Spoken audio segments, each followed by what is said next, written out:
नमस्कार मेरे प्यारे दोस्तों, स्वागत है आपका एक बार फिर से हमारे चैनल नॉलेज विशेष पर। दोस्तों, आज हम जो बात करने वाले हैं वो बात करने वाले हैं EPFO employees provident fund organisation के बारे में।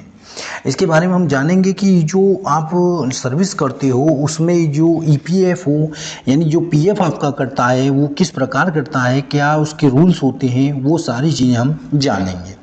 तो चलिए करते हैं शुरुआत। EPFO भारत सरकार का एक संगठन है जो कर्मचारियों की भविष्य निधि यानी प्रोविडेंट फंड, जिसे आप PF कहते हो, और पेंशन योजना का प्रबंधन करता है। यह संगठित क्षेत्र में काम करने वाली कर्मचारियों और नियोक्ताओं के बीच सामाजिक सुरक्षा सुनिश्चित करता है।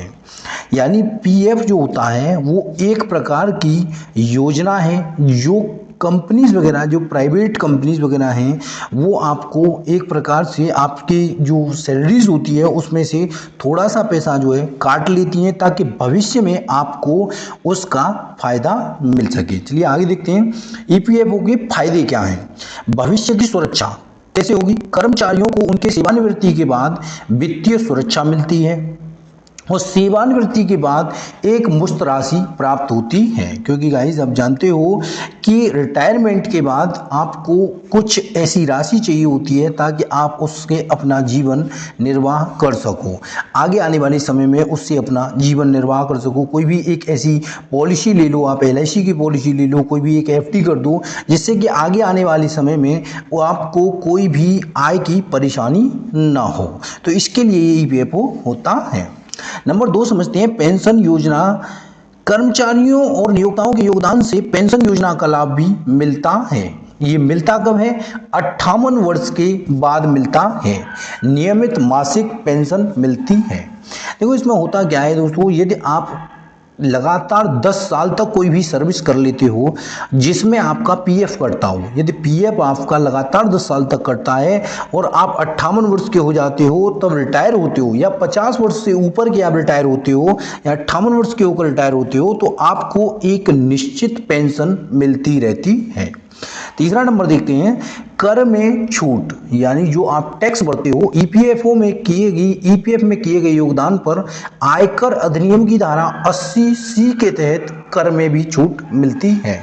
कर का मतलब होता है जो आप टैक्स भरते हो उसमें भी आपको छूट मिलती है। चौथा नंबर देखते हैं आपातकालीन फंड। जैसा कि मैंने आपको बताया कि शिक्षा, घर खरीदने, शादी या मेडिकल इमरजेंसी के लिए आंशिक निकासी का विकल्प भी उपलब्ध होता है। आंशिक निकासी का मतलब होता है यदि आप ड्यूटी पर हो तो आप पूरा जो है फंड नहीं निकाल सकते हो, उसमें से अपनी ज़रूरत के अनुसार आंशिक फंड जो है निकाला जा सकता है। यदि आपको कोई भी घर खरीदना हो तो थोड़ा बहुत फंड आपको निकालना हो तो ड्यूटी पर रहते हुए आप 50% फंड आपातकालीन स्थिति में निकाल सकते हो। ये इस फंड की, ये PF की विशेषता है। चलिए अगली विशेषता देखते हैं इंटरेस्ट इनकम, यानी EPF अकाउंट पर हर साल सरकार द्वारा एक निर्धारित ब्याज मिलता है। ये फिक्स नहीं होता है, ये हर साल परिवर्तित होता रहता है। अगला देखते हैं संगठित प्रक्रिया। EPFO ऑनलाइन सेवाओं के माध्यम से खाते की जानकारी, बैलेंस चेक करना और क्लेम प्रोसेस को आसान बनाता है।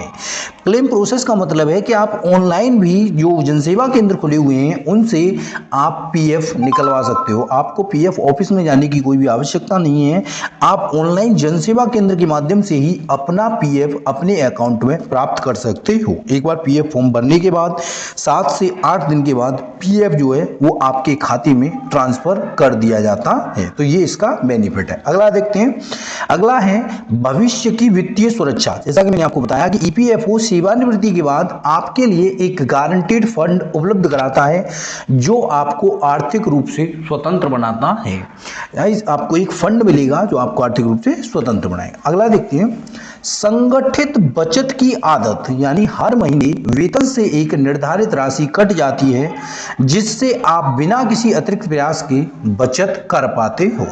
ये सैलरी डायरेक्ट आपके अकाउंट में आए तो आप हर महीने जितने पैसे पीएफ कटता है उतने पैसे नहीं बचा पाओगे, क्योंकि कुछ इमरजेंसी ऐसी आ जाती हैं जिनमें आप पैसा नहीं बचा सकते हो, वो पैसा आपका खर्च हो ही जाएगा। इसीलिए पीएफ जो है कटवाना चाहिए, क्योंकि इससे होता क्या है, थोड़ी थोड़ी राशि जमा होती रहेगी तो वो आपको भविष्य में फायदा पहुंचाएगी। चलिए देखते हैं अगला फायदा, नियोक्ताओं का योगदान। केवल कर्मचारी ही नहीं बल्कि नियोक्ता भी आपके पीएफ खाते में योगदान करता है, जिससे आपकी बचत दोगुनी हो जाती है।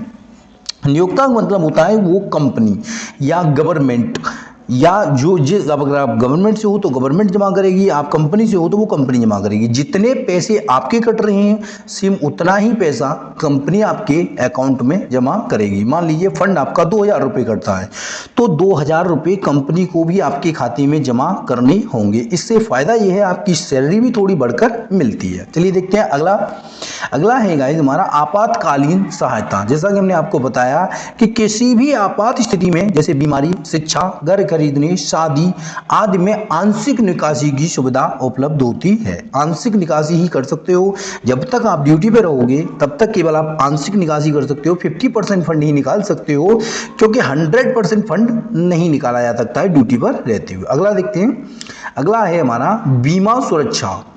ईपीएफओ के साथ कर्मचारी जमा लिंक बीमा योजना EDLI आती है, जो कर्मचारी के निधन की स्थिति में उसके परिवार को वित्तीय सहायता प्रदान करती है। ईपीएफओ के साथ एक बीमा योजना भी आपको मिलती है, जो न चाहते हुए कोई भी अगर दुर्घटना घटित हो जाती है तो वो आपके परिवार को एक बीमा के तरीके से सहायता प्रदान करती है।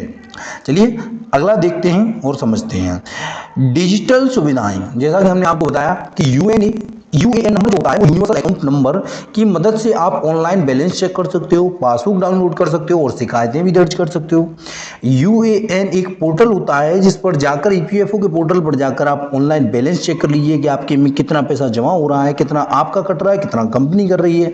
तो आप ये सारी सुविधाएं ऑनलाइन ही प्राप्त कर सकते हो। इसलिए ईपीएफओ एक बेस्ट चीज़ है और आप पीएफ जरूर कटवाइए, क्योंकि इससे होगा क्या कि आपका भविष्य जो है वो सिक्योर होता चला जाएगा। चलिए देखते हैं अगली, ईपीएफओ कर्मचारियों को न केवल वित्तीय सुरक्षा प्रदान करता है बल्कि उनकी लंबी अवधि की बचत और भविष्य की योजनाओं में भी मदद करता है। यह एक सुरक्षित, लाभदायक और भरोसेमंद योजना है जो जीवन के हर पड़ाव में उपयोगी साबित होती है। मैंने आपको बताया कि इमरजेंसी में यदि आपको कोई ही जरूरत पड़ रही है तो ईपीएफओ से आप पीएफ अपना निकाल सकते हो। इमरजेंसी कभी भी किसी को भी आ सकती है दोस्तों, इमरजेंसी कोई कहकर नहीं आती है, इमरजेंसी किसी को भी आ सकती है। तो इमरजेंसी में आप इस फंड का आंशिक प्रयोग कर सकते हो यदि आप ऑन ड्यूटी हो। ऑफ ड्यूटी हो तो ऑफ ड्यूटी होने के 3 महीने बाद आप पूरा भी फंड निकाल सकते हो, लेकिन यदि आप ऑन ड्यूटी हो तो आप 50% का यूज कभी भी कर सकते हो। तो ये होता है ईपीएफओ के फायदे।